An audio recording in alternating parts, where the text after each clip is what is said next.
ఉన్నానండి అంటారు. అంతేకాని ఇది నాదేనండి ఇది నాదేనండి అని 10 మాటలు అన్నాను అనుకోండి, ఆయనకి తెలిస్తే ఖాళీ చేయించేస్తాడు. ఆయనది నిధిగా అనుభవిస్తున్నావు అంతే, అద్దిచ్చి. ఈశ్వరుడిది నువ్వు ఉండి భోగం అనుభవిస్తున్నావు ఆయన అనుగ్రహం చేత. కాబట్టి భవనం భువనం, ఈ లోకమంతా, ఇందులో ఉన్న సమస్త భోగ సాధనములు నీవి. విలాసిని శ్రీ, ఎంత గొప్పగా మాట్లాడాడో చూడండి. భార్య అనలేదు ఆయన, విలాసిని అన్నాడు. విలాసిని అన్న మాటకు అమరకోశం చాలా గొప్ప వ్యాఖ్యానం చేసింది. ఎవరిని చూసేటప్పటికీ, ఏ పురుషుణ్ణి చూసేటప్పటికీ ఒక స్త్రీ యొక్క ముఖామునందు కామవికారము కలిగి కనుబొమలు చిత్రముగా ముడిపడి ఆ పురుషుడి యందు తనకున్నటువంటి కోర్కె వ్యక్తమయ్యేటట్టుగా ప్రకటనమవుతుందో ఆ స్త్రీ ఆ పురుషుడి పట్ల విలాసిని. ఈ మాట లక్ష్మీదేవికి చెప్పాడు ఆయన. అలా ఎలా చెప్పాడు అంటే, పాల సముద్రాన్ని చిలికినప్పుడు లక్ష్మీదేవి అందులోంచి ఆవిర్భవించింది. దేవతలు నించున్నారు, రాక్షసులు నించున్నారు, ఇంతమంది ఉన్నారు అక్కడ. ఆవిడ అందరినీ చూస్తూ వెళ్ళిపోతోంది. మీరు భాగవతంలో లక్ష్మీ కళ్యాణం ద్విపద కూడా చదివారు కదా. వెళ్ళిపోతూ శ్రీ మహావిష్ణువుని చూసేటప్పటికి మాత్రం ఆగిపోయి, పొంగిపోయి, బుగ్గలు ఎర్ర పడిపోయి, ఈయనే నాకు తగినటువంటి భర్త అని ఆయన మెడలో వరమాల వేసి ఆయన వక్షస్థలంలో కూర్చుంది. కాబట్టి ఆవిడ విలాసిని అంటే ఆయన వలన ఆనందమును పొందినది. ఇది శ్రీ అన్నారు ఆయన. అందుకే విలాసిని శ్రీ. శ్రీ అన్న మాటకి 3 అర్థాలున్నాయి. శ్రీ అంటే సర్వకాలములయందు విష్ణువును కోరుకునేటటువంటిది. 2, సమస్త జనుల చేత కోరబడునది, సమస్త జనుల చేత ఆశ్రయింపబడునది. లోకమాతగా ఆశ్రయింపబడుతుంది, భోగం కోసం కోరుకోబడుతుంది. నాకు ఏసీ కావాలంటే లక్ష్మీ కటాక్షం, నాకు కారు కావాలంటే లక్ష్మీ కటాక్షం, నాకు ఉద్యోగం ఉంటే లక్ష్మీ కటాక్షం, నాకు ఏది ఉన్నా లక్ష్మీ కటాక్షం. ఈ లక్ష్మీ కటాక్షం జనుల చేత కోరబడునది, జనుల చేత చూడబడునది. ఈ 3 లక్షణములు కలిగినటువంటిది ఎవరో ఆవిడని శ్రీ అని పిలుస్తారు. ఇప్పుడు ఈ స్త్రీ ఎవరిని ఆశ్రయిస్తోంది? ఎవరిని చూసేటప్పటికీ ఆవిడ కనుబొమల యొక్క కదలిక యందు వికారము కనపడింది. వికారమనగా కామముతో కూడినటువంటి భావప్రచోదనము కనపడినది. శ్రీ మహావిష్ణువుని చూసినప్పుడే కనపడినది. కాబట్టి ఆవిడకి భర్తాస్వరూపము భర్తృస్వరూపము ఒక్క విష్ణువే. మిగిలిన వారందరూ ఏమవుతారు? బిడ్డలే. ఆవిడ లోకమాత. మిగిలిన వాళ్ళు ఎవరైనా సరే ఈ భావననే శంకరాచార్యుల వారు సౌందర్యలహరిలో చెప్తారు. శివే శృంగారార్ధ్ర తదితర జనే కుచ్చనపరా అంటారు. ఒక్క శివుడి మాట వింటే ఆవిడ శృంగార రసం కనపడుతుంది. ఇతరుల విషయంలో ఆవిడ ముందు బిడ్డలే. ఆవిడ ముందు పురుషుడిగా ఇంకో స్థాయిలో నిలబడడానికి వీల్లేదు, కొడుకుగానే నిలబడాలి. కాబట్టి ఆవిడ విలాసిని శ్రీ. కానీ చిత్రం ఏమిటి?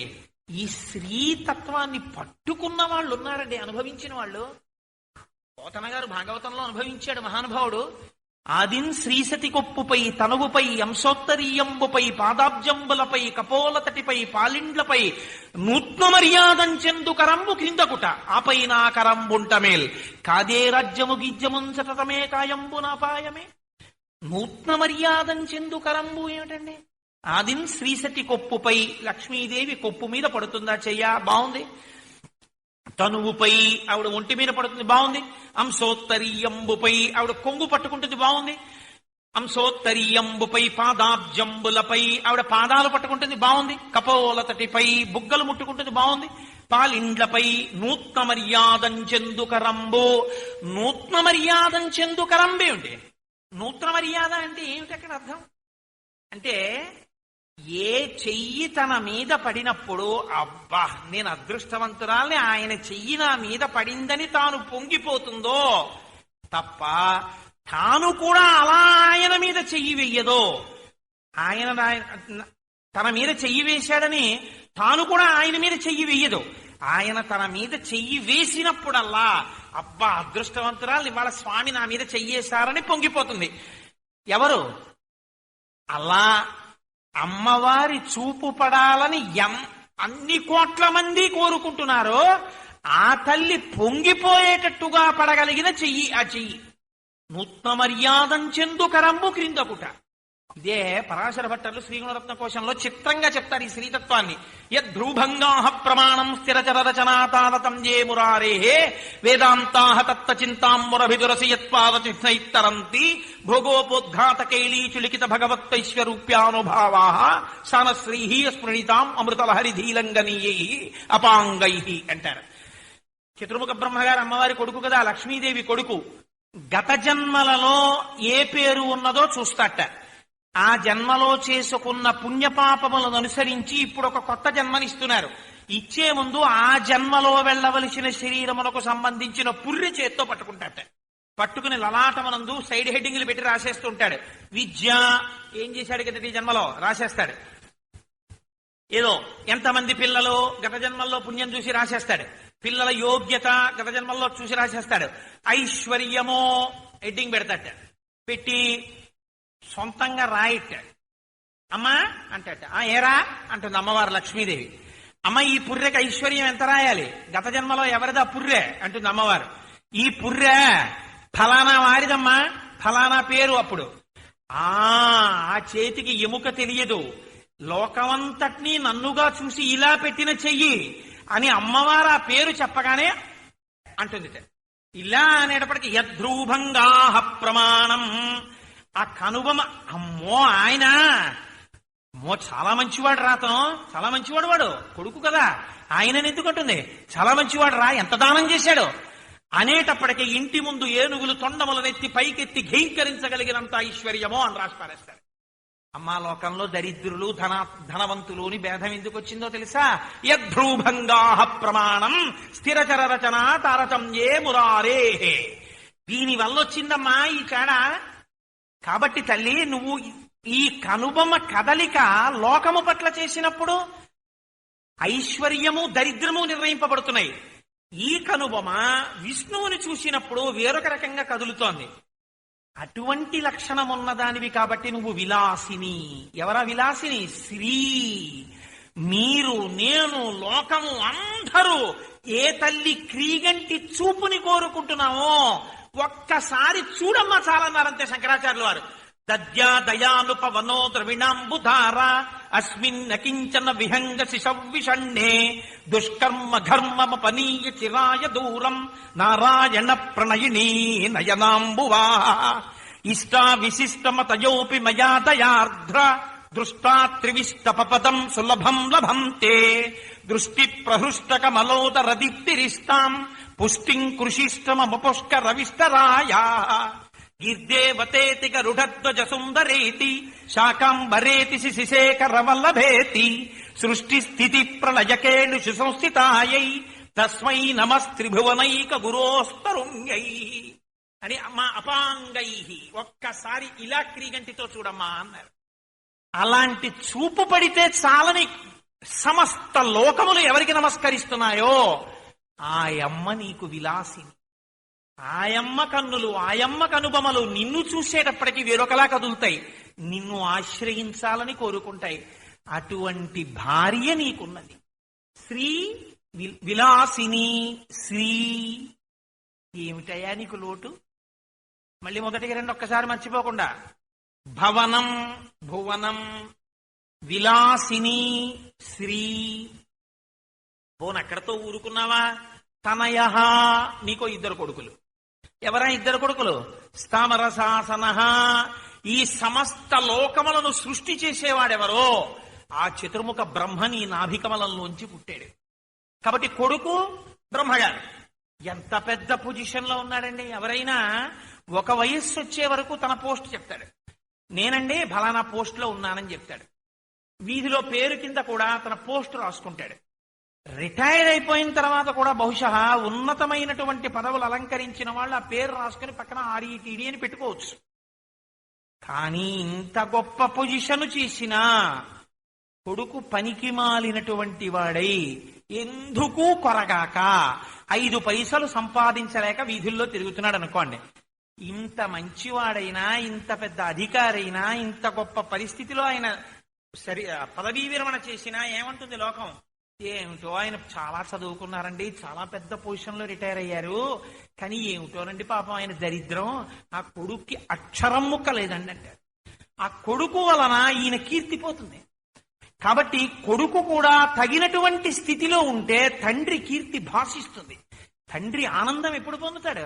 కొడుకు ఒక మంచి స్థితిలో ఉన్నాడు అనుకోండి, స్థితి అంటే అందరూ పెద్ద ఉద్యోగాలు చేయాలని కాదు, అటువంటి శీలమును పొందినవాడు అనుకోండి, మా అబ్బాయి అండి ఎంత సంతోషం పొందుతాడో. మీరు అడిగినా అడగకపోయినా, ఇద్దరు కొడుకులు కోటేశ్వరారు, నాకు ఒక కొడుకు నా దగ్గరికి చాలా మంది వచ్చి మాట్లాడుతుంటారు కదండి, నాకు అప్పుడు ఇలా మాట్లాడుతున్న వాళ్ళని చూసి నాకు ఈ శ్లోకాలు జ్ఞాపకానికి వస్తుంటే, అందుకే ఇలా ఉంది అలా రాస్తారు మహానుభావులు అనిపిస్తుంటుంది. మా పెద్ద అబ్బాయి చాలా గొప్ప డాక్టర్ అండి, పేదవాళ్ళకి మా అబ్బాయి అసలు ఏం పుచ్చుకోకుండా వైద్యం చేస్తుంటాడు, మళ్ళీ వెంటనే వాళ్ళు చేసే సేవా కార్యక్రమం అది కూడా. అంటే కొడుకు గురించి చెప్పుకోవడంలో తండ్రి పొందుతున్న ఆనందం, అంత సంతోషిస్తాడు తండ్రి. ఏమయ్యా నీకేం లోటు? పోనీ ఏమిటోనండి, నిజమే మా ఆవిడ లక్ష్మీదేవిని అన్న ఈ లోకాలన్నీ నావేననుకోండి, మా అబ్బాయి భ్రష్టుడైపోయాడు, ఏం వాడు ఎందుకు పనికొస్తాడు చెప్పండి అందామా? ఒకడు సృష్టికర్త, బ్రహ్మజ్ఞాని, 4 ముఖాలతో 4 వేదాలు చెప్తుంటాడు ఎప్పుడు, అంతటి మహానుభావుడు, ఈ సమస్త బ్రహ్మాండములను సృష్టి చేస్తాడు. అలాంటి కొడుకు ఒక ఆయన.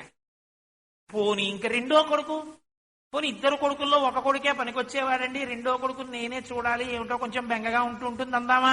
స్మరశ్చా, ఎంత గొప్ప పేరు పెట్టారో చూడండి. రెండో వారెవరు? మన్మథుడు. విష్ణువుకి ఎలా సుదర్శన చక్రం పట్టుకున్నప్పుడు ఓటమి తెలియదో, ఓటమి అన్నది తెలియక మహానుభావుడు ఎలా ఉంటాడో, శ్రీమన్నారాయణుడు రాక్షస సంహారం ఎలా చేస్తాడో, ఆయన లాంటి రక్షణ, ఆయన లాంటి రాక్షస సంహారం ఎక్కడుంటుందండి ప్రపంచంలో? గాలిన్ కుంభిని అగ్ని అంబువుల ఆకాశస్థలిన్ దిక్కులన్ రేలన్ ఘర్షములన్ తమప్రబల భూరిగ్రాహ వ్యాలాదిత్య నరాది జంతు కలహవ్యాప్తిన్ సమస్త్రాస్త్ర శస్త్రాళిన్ మృత్యువులేని జీవనములోకాధీశ ఇప్పించవే అన్నాడు హిరణ్యకశిపుడు. ఎలాంటి వరం కావాలి నాకు? ఏం మామూలుది కాదు. గాలిన్ కుంభిని అగ్ని అంబువుల ఆకాశస్థలిన్ దిక్కులన్, నేను పంచభూతముల చేత పైన కింద ఇంట్లో బయట ప్రాణమున్నది ప్రాణం లేనిది అస్త్రం శస్త్రం వీటి వేటి చేత చచ్చిపోకుండా నరాది జంతు కలహవ్యాప్తిన్ చచ్చిపోకుండా వరమి తథాస్తు అని బ్రహ్మగారు వెళ్ళిపోయారు. నిజంగా హిరణ్యకశిపుణ్ణి చంపవలసి వస్తే ఇంట్లో కాదు బయట కాదు, గడప మీద, పైన కాదు కింద కాదు, తొడల మీద, రాత్రి కాదు పగలు కాదు, అసుర సంధ్య వేళ, బతికున్నది కాదు చచ్చిపోయింది కాదు, పెరుగుతుంది బతికున్నది, కోసేస్తే ప్రాణం లేదు బాధ లేదు, గోళ్లు, అటువంటి గోళ్ల చేత అస్త్రం కాదు శస్త్రం కాదు, ప్రేగుల్ని పైకి తీసి మెళ్ళో వేసుకుని నెత్తురు త్రాగుతూ, మనిషి కాదు మృగము కాదు, నరసింహావతారం, ఇంతటి రూపంలో వచ్చి కూడా గోళ్లని ఆయుధాలుగా చేసుకుని చంపతల మారేశాడు. ఓటమి ఎరుగనటువంటి వీరుడివి నువ్వు, నీ కొడుకో అంతటివాడు. అయితే మీరు మాట్లాడుగుతారు, నాకు తెలుసు, మరి శివుడి చేతిలో ఓడిపోయాడు కదండి అంటారు. మీరు జాగ్రత్తగా చదవండి. మన్మథుడు బయలుదేరి వెళ్లే ముందే ఈ మాట చెప్పాడు. శివుడి మీద బాణం వేసి నిజంగా శివుడికి కామం కలిగించి నేను ఇంటికి వెళ్ళినా మా నాన్న ఛీ అంటాడరా నన్ను, నాకెందుకు చెప్తున్నావు ఈ పని అని అడిగాడు. మీరు కావాలంటే పోతనామాచ్యుల వారి చేత రచింపబడినటువంటి వీరభద్ర విజయం చదవండి, అందులో కూడా అలాగే. కాబట్టి it was a forced defeat. ఆయన్ని 10 మంది కలిసి నెట్టారు, మన్మథుణ్ణి కాల్చారు. కాబట్టే మా తల్లి మహాకరుణామూర్తి కనుక జగదంబ మళ్ళీ శరీరం ఇచ్చింది, మళ్ళీ యుద్ధానికి పంపింది. కేవలం అపాంగతే లబ్ధ్వా జగదిదమనంగో విజయతే. శరీరం లేకపోయినా అన్నీ విడిచిపెట్టి హిమాలయ పర్వతాల్లో కూర్చుని తపస్సు చేసుకుంటున్నామన్న వాళ్ళ మీదైనా సరే ఎక్కువ పెట్టి ఒక్క బాణం వేశాడా అయిపోయింది వాళ్ళ పరిస్థితి. స్మరశ్చ, అంతటి విలుకాడు. ఆ యుద్ధం ఆగుతుందేమిటి? రాత్రి లేదు పగలు లేదు, అసుర సంధ్య వేళ లేదు, ఆ బాణాలు పడుతూనే ఉంటాయి, నడుస్తూనే ఉంటుంది. కాబట్టి ఇంతటి మొనగాడు రెండో కొడుకు స్థామర శాసన. ఇద్దరు కొడుకులు ఇంత ప్రయోజకులయ్యారు. అయినా పోన్లేవయ్యా ఇంతమంది ఉన్నారు కానీ ఒక్కటే లోటు, బాగా డబ్బున్న వాళ్ళం కదా అని చెప్పి ఎవరినైనా ఇంట్లో కాస్త సేవకుణ్ణి పెట్టుకుందామంటే ఎప్పుడూ దొంగతనాలు చేసేవాళ్లే మా ఇంట్లో. ఒక్కడు నమ్మకస్తుడైన సేవకుడు లేడయా అంటావా? పరిచార పరంపరా సురేంద్రాస్తదపి, దేవేంద్రాదులు నీ యొక్క పరిచారకులు, సేవకులుగా ఉన్నారు. ఇన్ని నుండి కూడా నాకు ఆశ్చర్యం ఎక్కడంటే, త్వచ్చరితం విభో విచిత్రం, నీ చరిత్ర చదువుతుంటే నాకు చాలా చిత్రంగా ఉంటుందయ్యా కృష్ణ. ఏమిటయ్యా నీకు, ఎందుకయ్యా నీకు ఎల్లరి, ఎందుకు చేశావు ఈ పనులు అని అడగకుండా అడుగుతున్నాడు. ఇన్ని ఉన్నవాడు పరమాత్మ, ఇన్ని ఉన్నవాడు రెండు చేశాడు కృష్ణావతారంలో. మనకి కృష్ణుడు అనగానే జ్ఞాపకం వచ్చేవి ఈ రెండే. ఏమిటవి? ఒకటి చోరత్వము, రెండు జారత్వము. ఆయన చోరత్వం చేశాడండి. కృష్ణుడు ఎవరు? పిల్లలు కూడా అంటారు వెన్న దొంగ, కాబట్టి ఆయన దొంగతనం. రెండోది ఏమిటి? జారత్వం, ఆయన ఆడవాళ్లతో తిరిగాడు, రాసలీల చేశాడు. ఏమిటయ్యా విభో విచిత్రం, ఏమిటి నీ లీల, ఎందుకు నీ చరిత్ర అలా చేసుకున్నావు, ఎందుకు నువ్వు ఇలాంటి పనులు చేశావన్న పేరు సంపాదించుకున్నావు లోకంలో. ఇది లీలాశుకుడు కృష్ణుడు తప్పు చేశాడని చెప్పట్లేదు, మనకి వాత పెడుతున్నాడు. కృష్ణుడు దొంగ, కృష్ణుడు జారుడు, కృష్ణుడు వ్యభిచారి అనకు. ఆయన దరిద్రం ఏమిట్రా, ఇవన్నీ సృష్టించిన వాడు వాడు. ఇంత భవనం భువనం అయిన వాడు నిజంగా కావాలనుకుంటే 16,000 మంది కాంతాలని, 16 కోట్ల కోట్ల కోట్ల కోట్ల కాంతాలని సృష్టించగలడు, తన భార్యల్ని చేసుకోగలడు. నువ్వు అడుగుతావా, నేను అడుగుతానా? ఏం తెలుసని మాట్లాడావు కృష్ణుడు గురించి అని నా అంత కర్కశంగా అడగకుండా ఆయనకున్నవేమిటో చెప్పి నీకేం తెలుసని నువ్వు కృష్ణుడిని పేరెట్టావని అడిగాడు. ఎవర్రా ఆయన భార్య? శ్రీ. మనందరం ఏ తల్లి క్రీగంటి చూపు కోసం చూస్తున్నామో ఆ తల్లి ఆయన భార్య, బిడ్డలంతటి వాళ్ళు. మరి ఆయన జారత్వం చోరత్వం ఎందుకు చేశాడో నువ్వు ఎప్పుడైనా ఆలోచించావా? చోరత్వం అంటే దొంగతనం, దొంగతనం అంటే ఏమిటండి? నాది కాని దానిని నాదిగా అనుట. నేను వెళ్ళిపోతూ వెళ్ళిపోతూ ఈ పరుపు చుట్టుకుంటున్నాను అనుకోండి, రేపాక సుబ్బారావు గబగబా పరిగెత్తుకుంటూ వేదిక మీదకి వచ్చేసి అదేమిటి కోటేశ్వరారు పరుపు చుట్టేసుకుంటున్నారంటారు. ఎందుకని? ఇది నాది కాదు సుబ్బారావు గారిది, కాకపోతే సూర్యకళా మందిరందేమో. నాది కానిది నాదిగా తీసుకుపోదామన్న ప్రయత్నమే దొంగతనం. లోకంలో మనందరం చేసేది ఇదే. పంచభూతములు ఎవరై ఉన్నాడు? ఈశ్వరుడై ఉన్నాడు. కంచిలో పృథివీలింగం, జంబుకేశ్వరంలో జలలింగం, శ్రీకాళహస్తిలో వాయులింగం, చిదంబరంలో ఆకాశలింగం, అరుణాచలంలో అగ్నిలింగం, కోణార్కలో సూర్యలింగం, సీతాకుండంలో చంద్రలింగం, కాఠ్మండూలో యజమానలింగం, అన్నీ ఆయనై ఉన్నాడు. అంతవరకు ఎందుకండి? మీకు ఒక్క మాట చెప్తాను, మీరు ఆలోచన చేయండి. చాలా చిన్న ఉదాహరణ. నాకు ఆకలి వేసినది అంటాను. ఎవడు తీసుకొచ్చాడు? ₹1 కొనుక్కొచ్చానేటి ఆకలి? ఆకలి వేసేటట్టుగా నీ శరీరము తర్వాత నడవడానికి కావలసినటువంటి ఓపికని సమకూర్చుకోవడానికి కావలసినటువంటి పచనము చేయబడిన పదార్థము నీ శరీరమునందు పడటం లేదు. ఓపిక తగ్గిపోతోంది, రిజర్వులో పడిపోతోంది. కాబట్టి నువ్వు వెంటనే ఇందులో ఏదో పదార్థం పడయ్యి ఈశ్వరుడు మీకు చెప్తున్న మాటయే ఆకలి. ప్రాణ అపాన వ్యాన ఉదాన సమాన నాగ కూర్మ కృకర ధనంజయ దేవదత్తములన్న 10 వాయువుల రూపంలో మీతో మాట్లాడుతున్నవాడు ఈశ్వరుడిని శివమహాపురాణం నిర్ధారణ చేసింది. నాగమన్న పేరుతో ఆకలి కల్పిస్తాడు ఆయన. ఆకలి కల్పిస్తే మంట పుడుతుంది ఆకలి.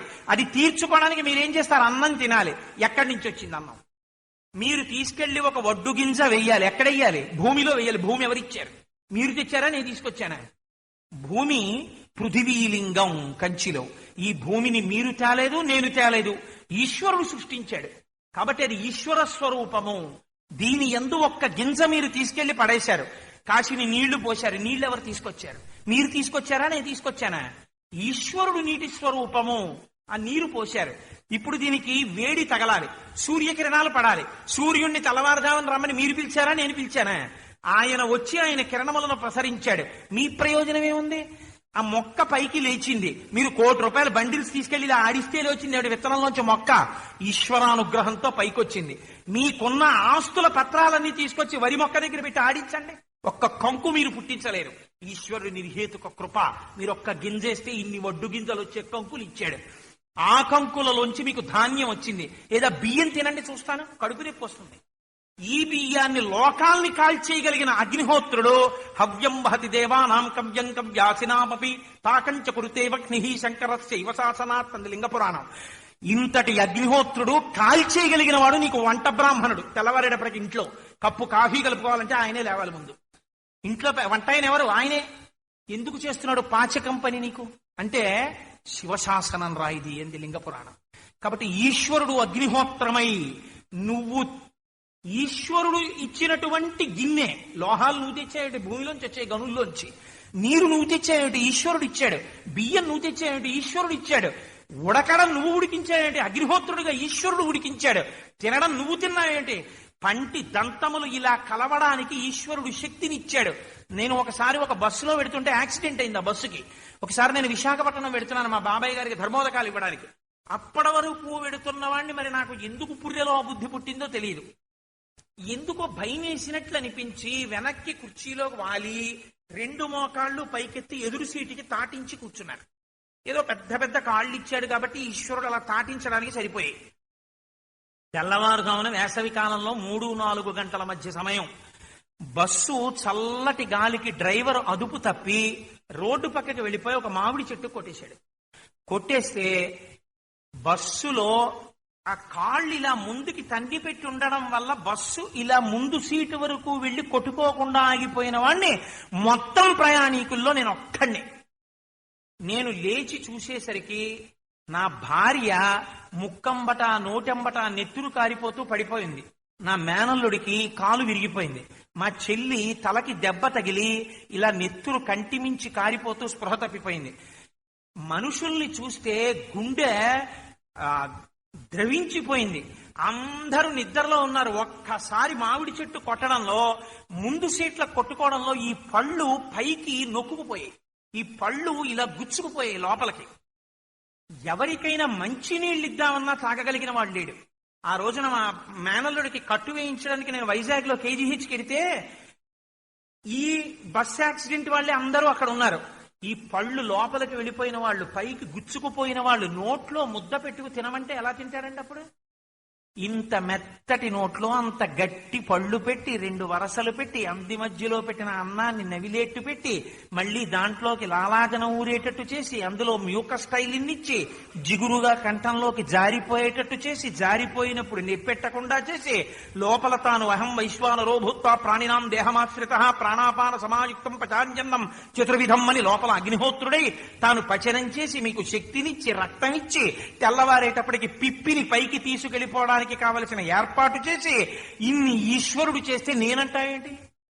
అది నాది నాది అంటావు. నువ్వా దొంగ? ఈ కృష్ణుడా దొంగ? అన్నీ ఆయనవి. ఆయనవైనవి నీకిచ్చి నిన్ను అనుభవించమంటే ఈశ్వర కృపండి అని ఎప్పుడన్నావు? నువ్వు నాదన్నావు. అన్నీ నావి నావని నువ్వు దాచుకున్నావు.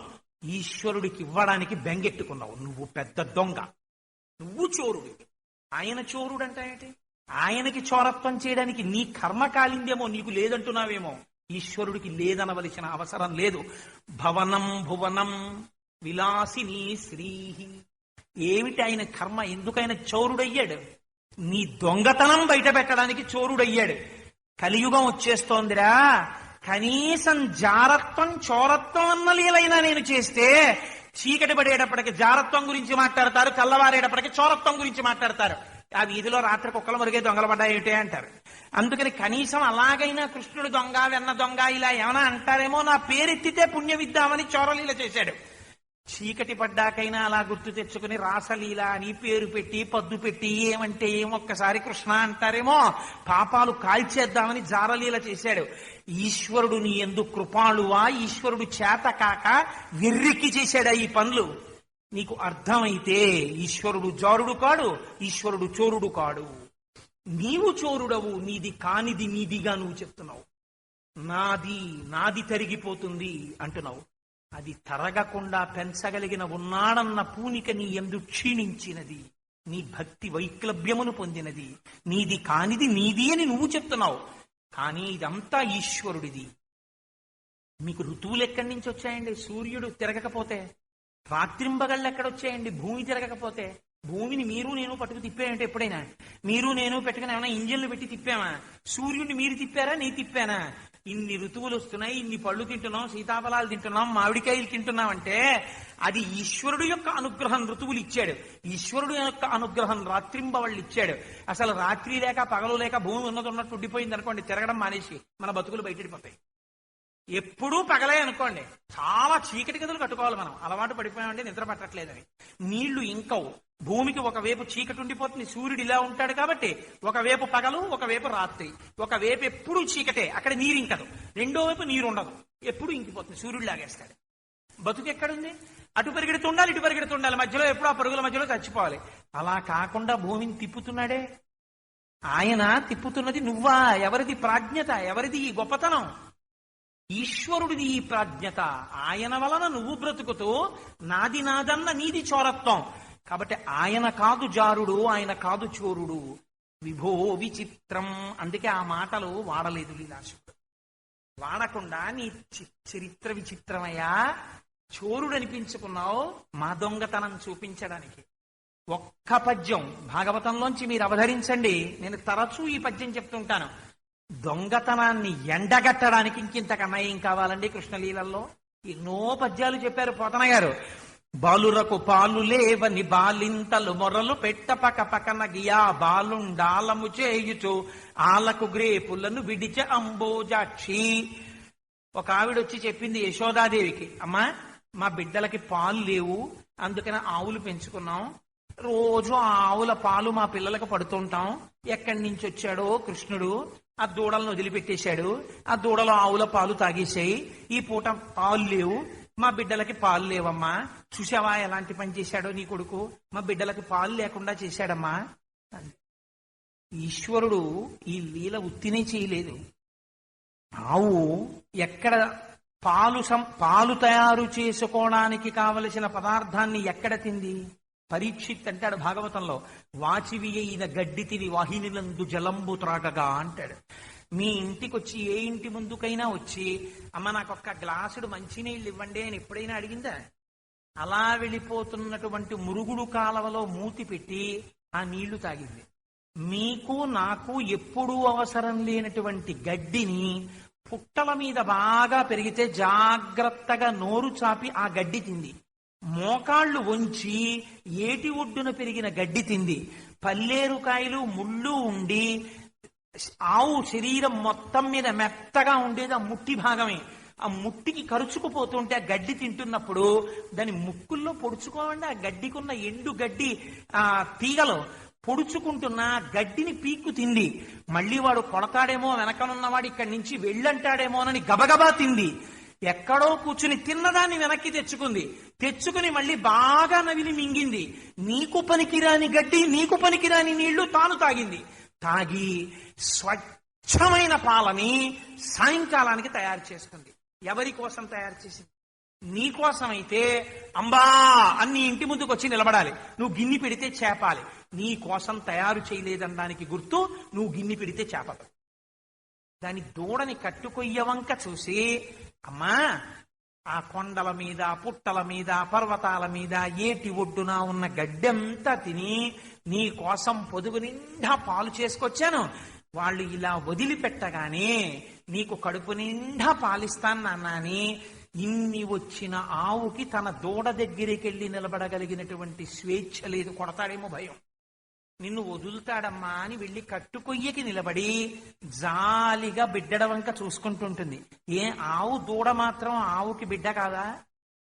వదిలినట్టు వదులుతాడు. దూడ వెళ్ళి సంతోషంతో మా అమ్మ పాలని ఆ పొదుగులో తన ముట్టి పెట్టి 2-3 మాటలు గుద్ది ఆ శిరాన్ని నోట్లో పెట్టుకుని చప్పరించేసరికి పరమ ప్రేమతో ఆ ఆవిటి తిరిగి తన నాలుకతో నాకుతూ పాలని శిరాల్లోకి వదిలేస్తుంది. తిన్న ఆహారాన్నైనా వెనక్కి తేగలదు, కానీ చేపిన పాలు వెనక్కి తీయడం ఆవుకి చేత కాదు. నువ్వేం చేస్తావు? అది 3 గుటకలు వేసేటప్పటికి దూడం లాగేసి కొట్టుకొయ్య కట్టేసి ఆవు దూడ నాకిందని నీళ్లు పెట్టి శిరాలు కడిగేసి పాలన్నీ ఉతికేసుకుంటావు. పైగా ఒక దబాయింపు, అన్నీ పితకలేదండి దూడ కొదిలేదు. నీకు తెలిసా ఉన్నాయో లేవో? నీకు తెలిసా దూడ కడుపు నిండిందో లేదో? వదిలేశానని ఒక మాట. నీ పిల్లలకి కావలసినన్ని పాలు నువ్వు పితికేసుకుని దూడను వదిలేసి వెళ్ళిపోతే ఆ బిడ్డ కడుపు నిండడానికి కావలసినన్ని పాలు ఆవు దగ్గర లేవు అనుకోండి. ఎప్పుడో మీరు లెక్క పెట్టారు 2 షేర్ల పాలని, ఆ తర్వాత నుంచి దాని శరీరం అంతా ఉత్పత్తి చెయ్యట్లేదు, షేరున్నరే ఇస్తుంది. మీరే పితికేసుకుంటున్నారా? షేరున్నరా? అర్ధ షేరు దూడ తాగుతోంది అంటున్నారు. దానికి ఏం లేవు, దాని డొక్కలు ఎండిపోయి చచ్చిపోయింది. ఆ దూడ చచ్చిపోతే మీరు ఊరుకున్నారా? చచ్చిపోయిన దూడని చూసుకుని ఏడ్చిన ఆవుని మభ్యపెట్టి దాని చర్మం ఒలిచి మాంసం కుక్కలకి కాకులకి వేసి దాని చర్మంలో గడ్డి పెట్టి కుట్టి ఆ పైన పెట్టి అటక మీద వెర్రిదాన్ని చేసి పాలు వదలడానికి మాత్రం ఆ బొమ్మ దూడని తీసుకొచ్చి పొదుగులో ఇలా ఇలా గుద్దిస్తే తన దూడ కాదు అని గుర్తుపట్టలేని గేది తన దూడే అనుకున్న ఆనందంలో పాలు వదిలేస్తే ఆ దూడ బొమ్మని వసారా మీదకి ఇసిరేసి పాలు పితుక్కుని నీ బిడ్డలకి నువ్వు బతుకుతున్నావు. నువ్వా దొంగ? ఆవులకి దూడల్ని వదిలిన కృష్ణుడా దొంగ? నీ బిడ్డలతో సమానం దాని బిడ్డలు కారా? ఇందుకు వదిలేడని. ఆ బాలురకు పాలు లేవని బాలింతలు మొరలు పెట్ట పక పకన గియా బాలుండాలము చేయుచు ఆలకు గ్రేపులను విడిచే అంబోజాక్షి. ఈశ్వర, నువ్వు మా దొంగతనాన్ని బయట పెట్టావయ్యా. తెలియని వాళ్ళు నువ్వు చోరుడవు అంటున్నారు, ఇంకొంచెం పాపం మూట కట్టుకుంటున్నారు. నువ్వు జారుడవు అన్నారు. జారుడు అంటే తన భార్యతో కాకుండా ఇతర కాంతలతో రమించినటువంటి వాడు. మీరు ఒక్కటి ఆలోచించండి,